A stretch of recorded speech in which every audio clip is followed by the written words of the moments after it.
Welcome, and thank you for tuning in. You're listening to the Beyond 50 radio program. I'm Daniel Davis. On the program today, we thought we would bring you what we would consider to be a fascinating account of a particular tragedy that happened back in the late 1960s. Chappaquiddick, which involved then-Senator Ted Kennedy, ended up being something that fascinated not only the nation, but also began to be one of them entanglements that the Kennedy family would become accustomed to.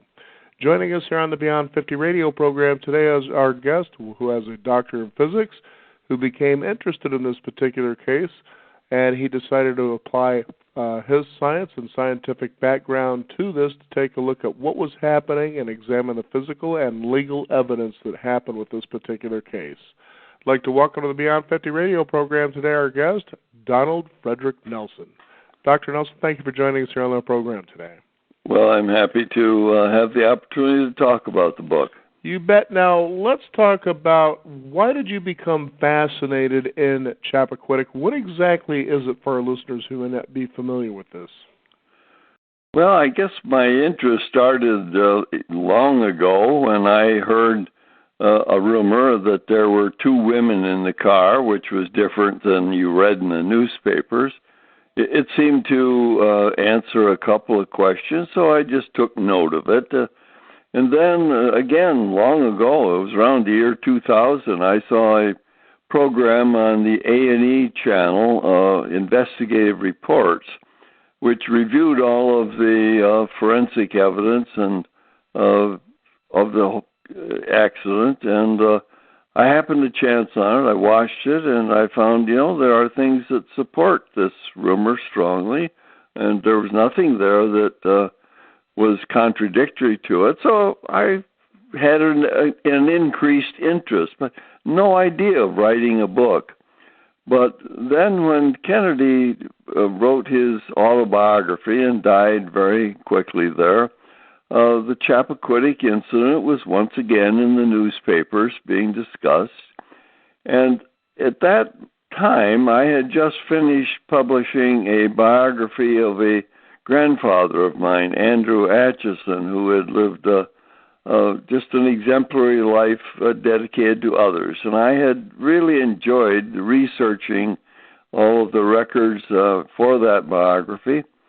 And so I was thinking, well, what could I write next? And this talk about Chappaquiddick once again at Kennedy's death just aroused my interest. I figured that now that he was dead, my work wouldn't be considered political if, in fact, it ended up in a book. There was no guarantee it would when I started. I thought maybe even there was a book that had already discussed the idea that there were two women in the car.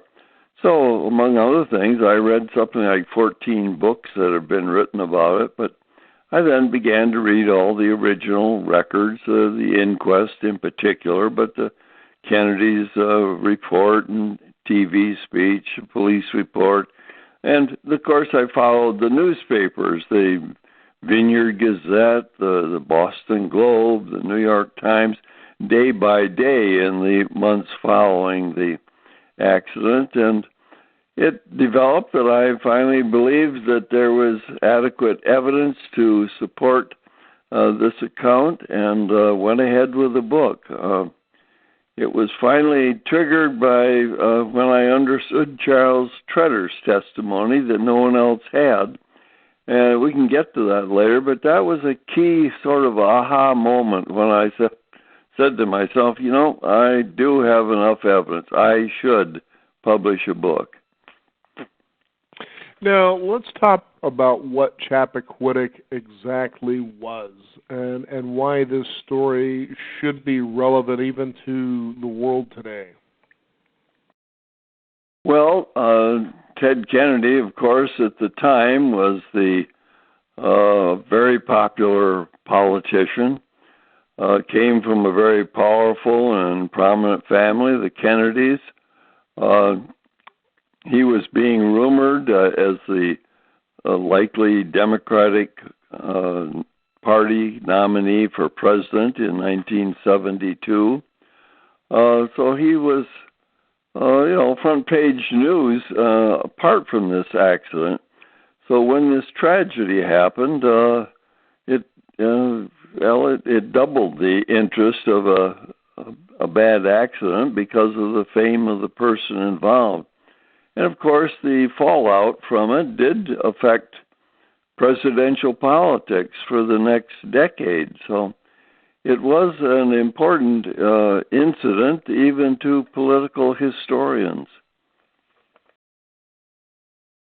Now, let's talk about what exactly happened here briefly, the circumstances that led to Ted Kennedy's accident. Well, the occasion was the annual Edgartown Yacht Club regatta that Ted Kennedy had sailed in for a number of years with his close cousin Joe Gargan, and he wished to do that again. And it was to be a 3-day regatta, Friday, Saturday, and Sunday, which were the 18th, 19th, and 20th of July. So it puts it almost exactly 49 years ago today. Ted thought that it'd be nice to have some private cottage available to throw a party for his friends each night during the regatta, and he asked Joe Gargan, who in some sense was sort of a gopher for him, to arrange for a cottage. And Joe rented a cottage on Chappaquiddick Island. At that time, it was not attached to Martha's Vineyard because a storm had broken the beach that ordinarily joins them. And it was a cottage owned by a family, the Lawrence, so it's always called the Lawrence Cottage. It was along a north-south portion of the main road of Chappaquiddick, called Chappaquiddick Road. And Ted was particularly interested in getting this cottage for parties because he had invited 6 young women to view the regatta from a launch and then to come to the parties each night. These 6 young women were the staff of the central office of Bobby Kennedy's presidential campaign of the previous year.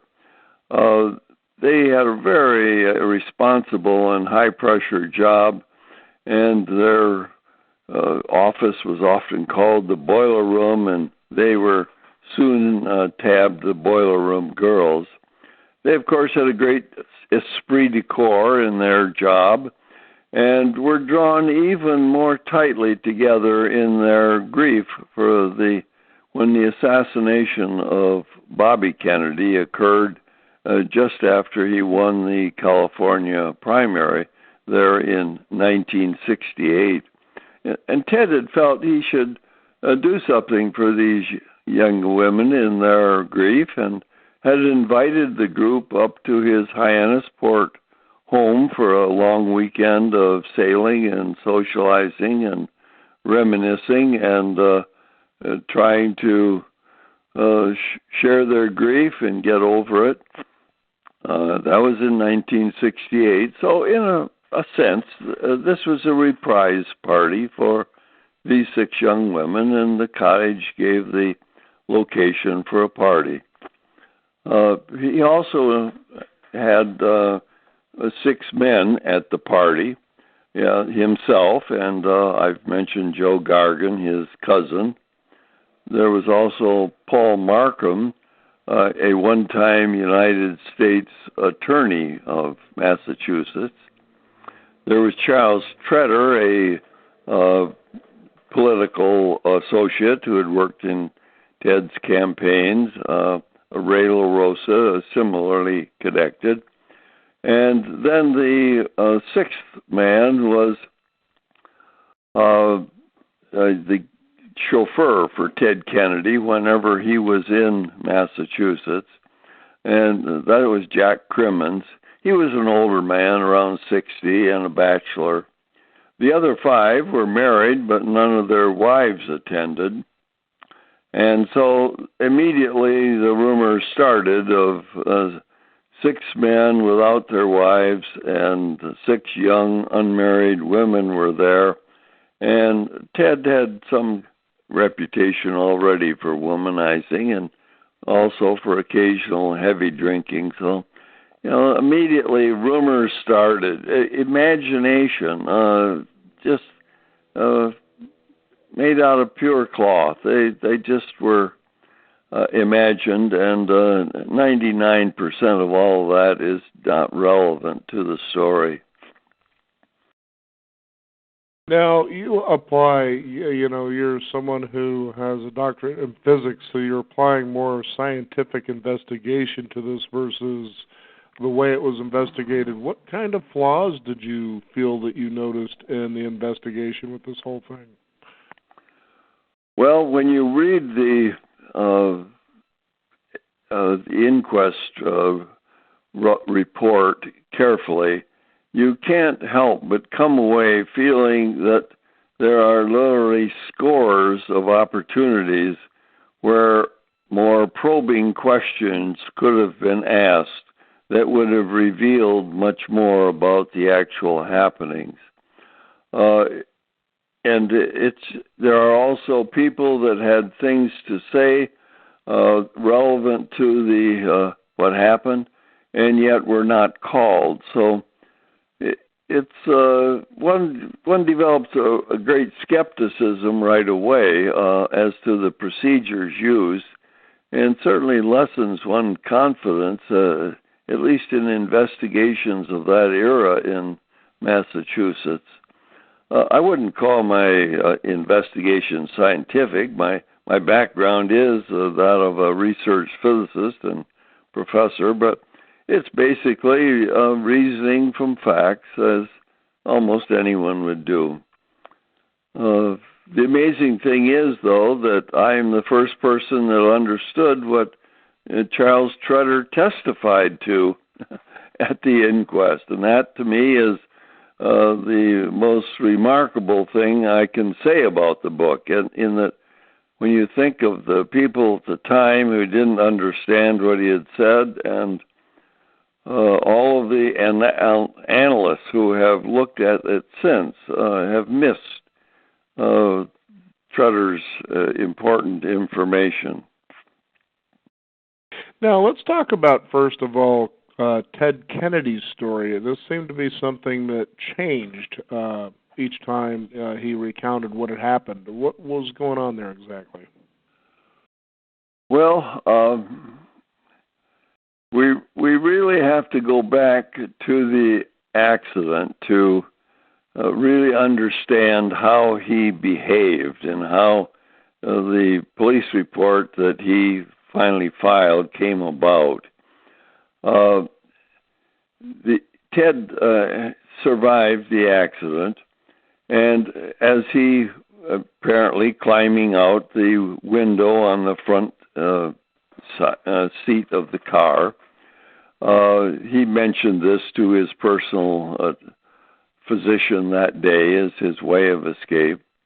He testified that he spent some time sitting on the bank, sort of recovering from the shock. After all, it was a terribly scary situation to be in an overturned car in the water with sinking down. But at any rate, he had survived with no significant injury. But as I see it, as he walked back to the cottage, his whole thinking was, why on earth do I have to take responsibility for this accident? He had a feeling of privilege, I think, imbued in him by his father. And he didn't want this to upset his political career. And so his whole thought was, how can I avoid all responsibility? Because from his point of view at that time, it was a one-car, unobserved, no injury automobile accident. He did not know that Mary Jo Kopechne had climbed into the rear seat to sleep off too much to drink, and had not seen her there, had not known she was in the car. So that's why he could walk away. Perhaps one of the few statements in his police report that's really true. He simply walked away. But his idea was he'll get his close cousin Joe Gargan, who's often was a gopher for him, to take the responsibility for this one-car, unobserved, no-injury auto accident, and it won't go beyond the local paper. So Ted, when he got to the cottage, asked Gargan and Markham to get him to the ferry slip so he could get back to his room at the Shiretown Inn in Edgartown, and thus set up a perfect alibi that when Gargan would say the accident occurred, he will have established his presence there. And he did get across that neck of water. In his police report, he didn't say how. Later, he claimed that he had swam across, but he described the tide exactly opposite of what it was, so that's apparently a lie. He got back to his room, got dressed, and made sure he was noticed by the Edgartown Shiretown Inn manager, Russ Peachy, and asked him the time and established he was there at 2:25 in the morning. So now when he got up the next morning, he thought he was home free. He had no connection with this simple little accident, which is all he thought it was at the time.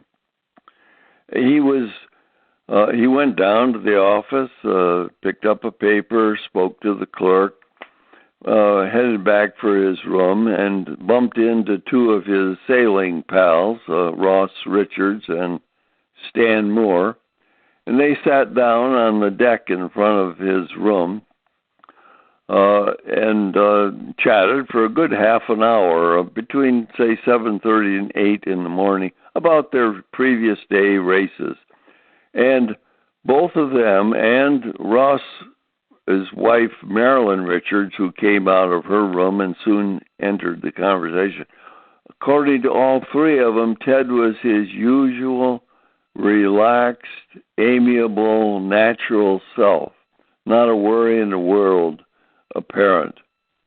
And then Gargan and Markham came rushing up on that deck, fully clothed, but soaking wet in the description of both Ross and Marilyn Richards.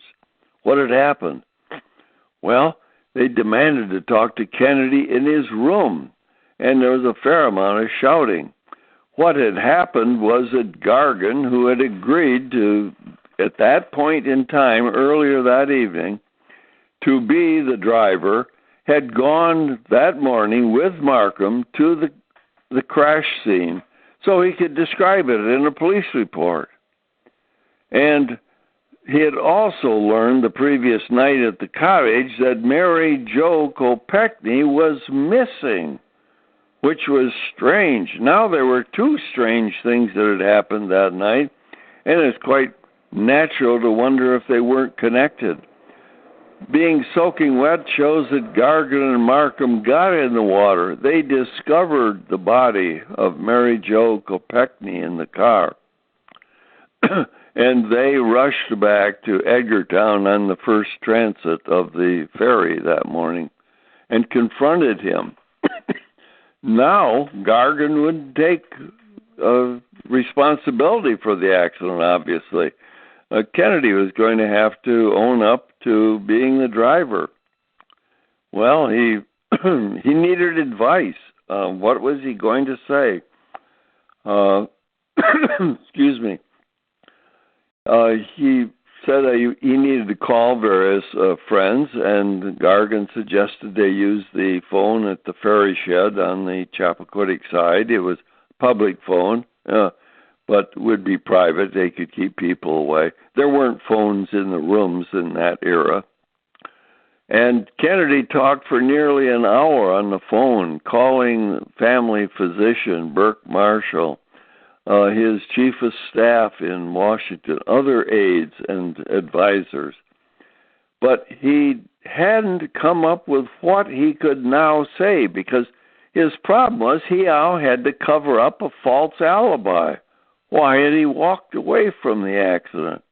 Why had he not reported it? Why had he not tried to get people to help him save Mary Jo? Why had he fled to Edgartown? He had to make sense of all those bad decisions in this false alibi. But before he came up with this story, the ferry operator came over to the phone booth and said, "Say, do you know that Kennedy's car has been found in Poocha Pond?" Well, he said, "Oh, yes, we know about that." But they immediately, the three of them, Gargan, Markham, and Kennedy, headed for the police department. And Markham went in with Kennedy and acted as a legal advisor as Kennedy wrote out his police statement. I think he was still trying to concoct a new story to cover up his false alibi as he was writing, because he spent a full hour and wrote only a little 250-word account of the accident. And from that, he had to live with it. And he decided that he would claim he knew that Mary Jo Kopechne was in the car. And he decided he would say he had dove to save her until he was exhausted, he said. But then he said he just simply walked away from the accident back to the cottage without seeking help at the neighboring cottages where lights were lit, or making a phone call from the ferry shed when he was there. None of this makes sense. No one, if he had known Mary Jo was in the car, would have walked away. No one, absolutely no one would. So why would he ever say such a thing? Well, he was confused, and I think that statement of walking away is one of the few true statements in his police report. He claimed he didn't know that anything had happened there, and that he had gone back to his room, and it was only the next morning when he fully realized what his accident was that he had gone to the police. Well, that was unbelievable to everyone who read it. Sounds like a lot of crazy things going on here, like you were talking about earlier, the idea of privilege, that he was immune to, taking responsibility and things like this. And I know that just recently there was a movie that came out titled by the same name, Chappaquiddick, that explores this whole thing here. Do you have any thoughts on what they've produced there? Well, it follows Kennedy's story. And tries to dig into, what happened behind the scenes, but it does go along with presenting Kennedy's story, but it certainly shows enough of the maneuverings to raise lots of doubts as to the truthfulness of Kennedy's story. So all that is not really new. They add a few things that, for one thing, that's really wrong. They attempted to show there had been an amorous relationship between Mary Jo Kopechne and Ted Kennedy by showing him talking with Mary Jo on the beach the afternoon before the accident. And in that conversation, he addresses her as Mary Jo. Now, that's wrong. Ted Kennedy, when he wrote his police report the next morning, did not know her name. She did not know she always went by Mary Jo. He put down, the only thing he could think to put down was that the woman was Miss Mary. And she always went by Mary Jo. And he said he didn't have any idea about how to write out the last name. So he barely knew who she was. And there was no prior amorous relationship between the two of them. Mm-hmm. This, I think, is just Hollywood trying to build a little story. It's interesting that, in contrast, the second woman in the car, who I reveal, is Rosemary Keough. He referred to her the next morning as Cricket, by her nickname. And Rosemary Keough was working for a Kennedy Foundation at the time and known to him, whereas Mary Jo Kopechne had confided with her mother at one time that she never wanted to work for Ted Kennedy. So the difference there between the two of them's relationship to Kennedy is quite apparent. Well, this certainly is quite fascinating, even many years later, to discover something like this, seemed to be one of those situations that somebody could, kind of, I don't remember, or, change the story, whatever the case is. And your book certainly spells it out with all the evidence and testimony that was involved here. I want to, first of all, thank you for being on the program today. How can people find out how to get your book? Is there a website, things like that? It's best obtained by Amazon, I think, but the publisher, Pelican Publishing Company, of course, sells it direct, and I think your local bookstores are likely to have it, or at least could order it, depending on where you are. And the book is Chappaquiddick Tragedy, Kennedy's Second Passenger Revealed. I'd like to thank you very much for joining us here on the program today. And again, they can find this book, as you said, on Amazon.com as well. Okay. Well, thank you very much for the chance to talk about it. You bet. We want to thank you, the listeners out there, for joining us. You can discover more at Beyond50Radio.com. That is the number 50. We do encourage you to sign up for our weekly e-newsletter to keep up to date with what's going on in the world of Beyond 50, as well as our upcoming programs. I'm Daniel Davis. Thank you for joining us. This is the Beyond 50 Radio program, and remember, live your day past halfway.